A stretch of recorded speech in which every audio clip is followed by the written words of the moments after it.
Hey, welcome to Faith and Flourish. I'm Sherelle Beverly. I haven't been here in a couple days, but I just wanted, probably like a week, but I just wanted to come on here and talk about some things. I'm gonna be a little transparent with you.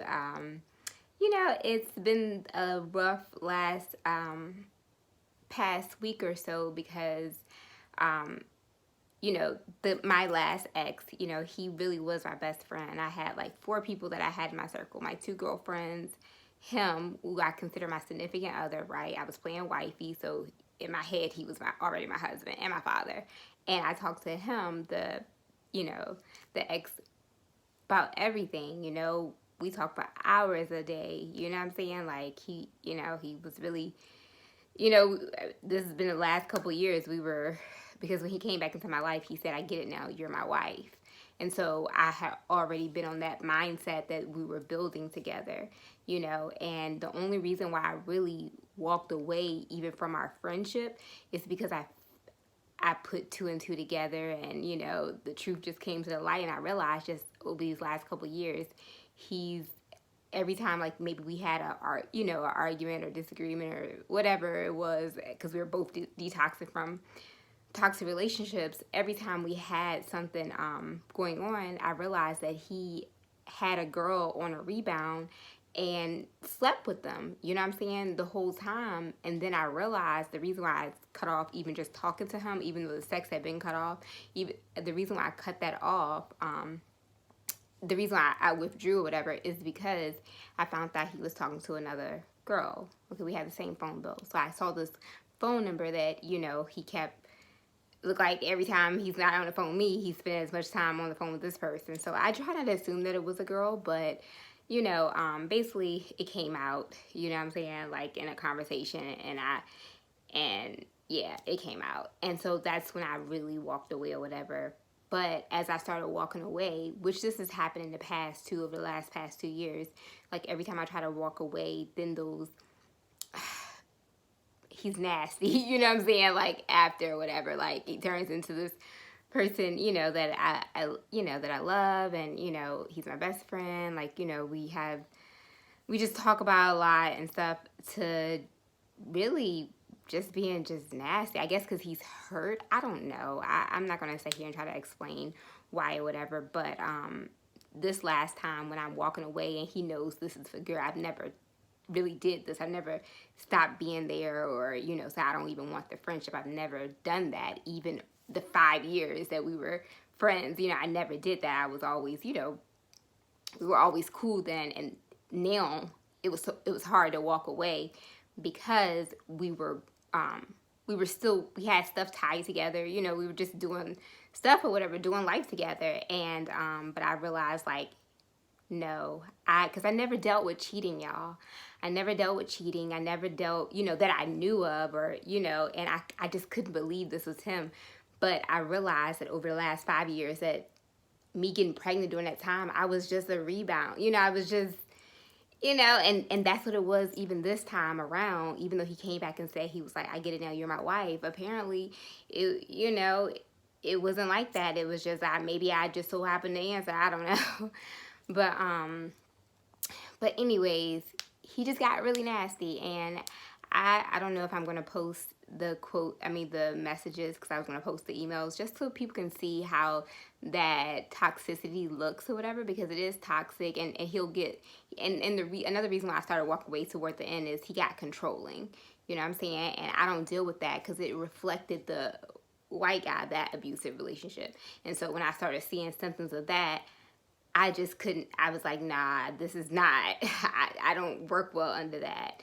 You know what I'm saying? And, as I was listening to more of like Tony Gaskin videos and stuff, like I realized that sometimes guys, who aren't grown up, who aren't mature, who don't have God, they'll say some hurtful things because they are hurt. And so what he said was, basically, because I was like, I was done with it. I had to end up blocking him and just, going by emails to communicate.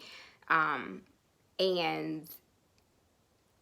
because every time I get on the phone with him, I just felt like it was just a tear down. It was like him just trying to not take responsibility for anything and try to talk about something that ain't got nothing to do with him being a cheater.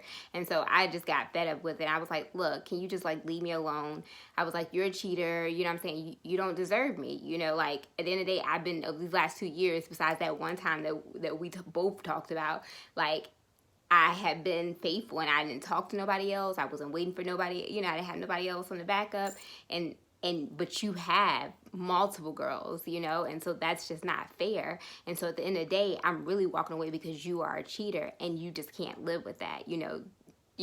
Now, so what he tried to say was, because I told him I gave him my heart or whatever, and he was like, you gave me your heart. He was like, that's like you give that away to anybody. Like, what? Like, that's what you gonna say to me? Like, I just couldn't believe that he was saying that, you know? And I can't remember what else he said, but anyways, that wasn't the only hurtful thing that he had said or whatever. He said a lot of hurtful things over the last 2 years, and really, even with the abortion thing, I remember he said, you know, child probably wasn't mine, you know, after the fact when I had asked him for, that's a whole nother story. But anyways, all I just want to say is what I realized is, you know, I love him, you know, but I realized is there was a lot of manipulation. There was a lot of deceit. You know, I wouldn't say he lied necessarily, like, you know, just told a lie. I wouldn't say that because he was very careful in that. And I think that's how he convinces himself that it, like, what he does is okay, right? But really he's deceitful. He withhold information. He's a cheater, you know, and that's it, point blank. And, you know, there were so many red flags, but the number one red flag that I really want to talk to y'all about is just not being a man of God, right? You know, he said that he's a Muslim, but at the end of the day, a man without Christ they're not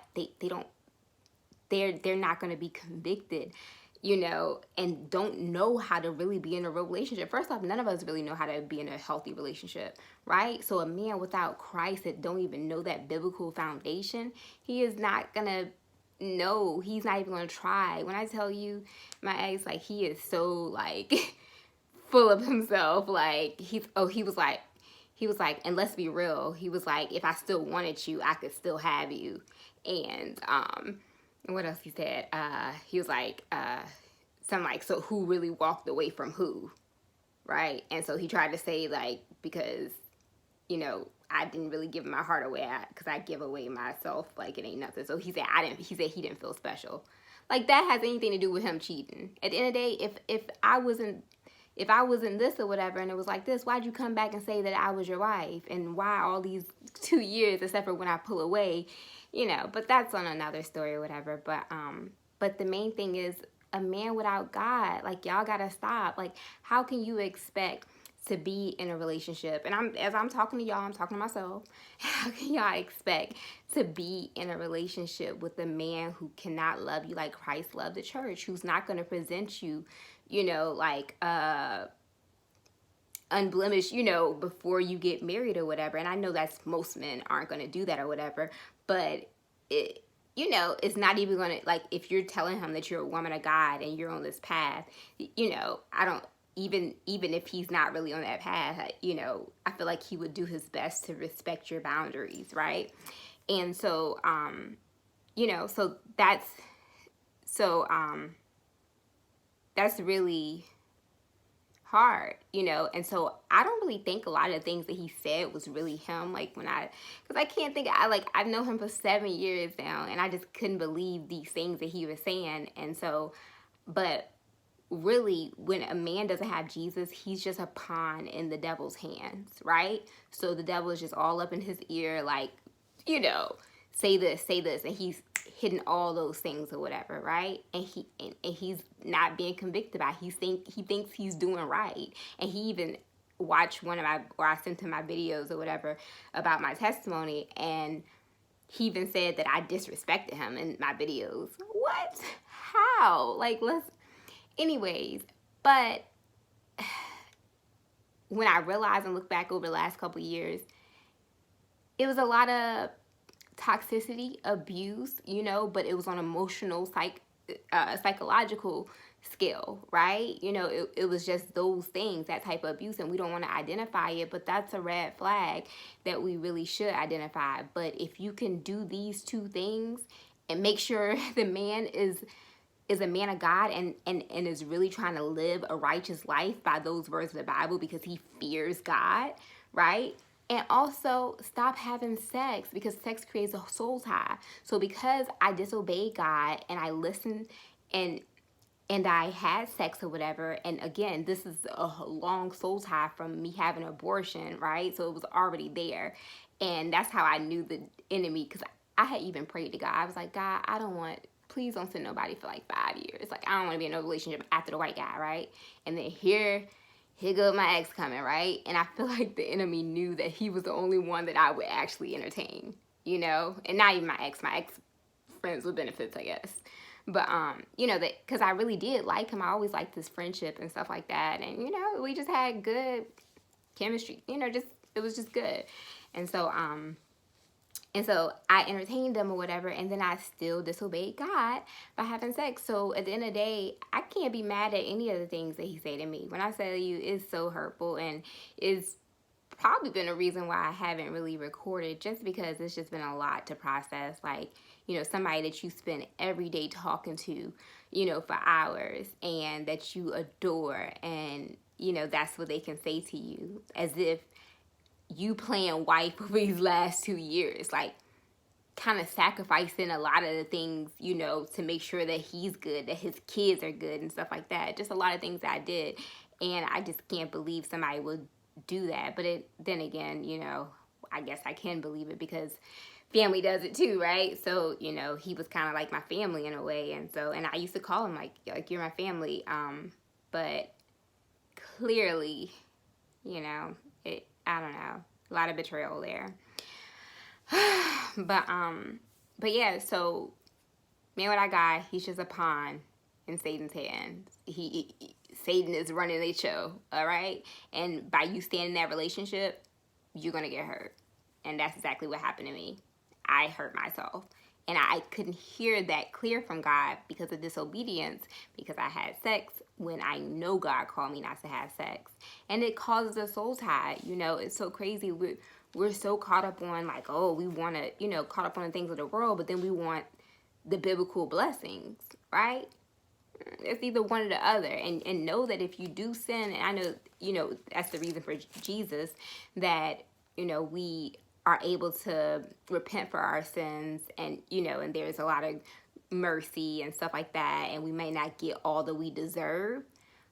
But a lot of times when we still commit sin, we still get some of the consequences. And I can say that I've gotten a lot of those consequences, you know, like I pretty much made all the bad mistakes. And